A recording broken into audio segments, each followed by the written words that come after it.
अस्सलाम वालेकुम नाज़रीन। आज की इस वीडियो में हम बहारिया मकई 2026 के रेट के बारे में बात करेंगे कि जैसे हर तरफ अफवाहें हैं और हर तरफ बातें हो रही हैं कि जनाब इस दफ़ा बहारिया मकई की काश्त बहुत ज़्यादा रकबे पर होने लगी है, तो इसका रेट बहुत कम होगा।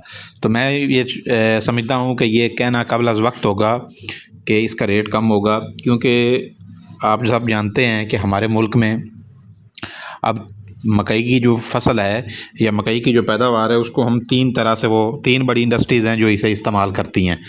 आप जानते हैं कि पिछले 2-3 साल में हमारी जो साइलेज की इंडस्ट्री है उसने बहुत ग्रोथ पकड़ी है, तो मकई की जो पैदावार है उसका काफ़ी हिस्सा अब साइलेज की नज़र हो जाता है।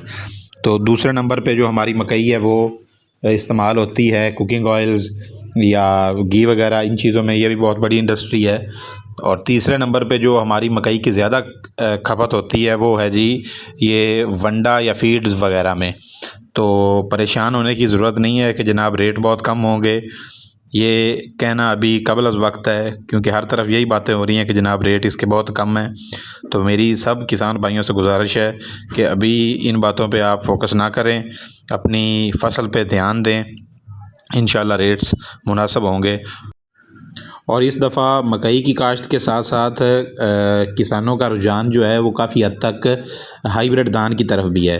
तो मकई की फसल के साथ हाइब्रिड धान भी जो है वो भी काफ़ी जगह पे लगेगा, तो इसलिए जो है वो इतनी ज़्यादा परेशान होने की ज़रूरत नहीं है कि मकई बहुत ज़्यादा काश्त होने लगी है।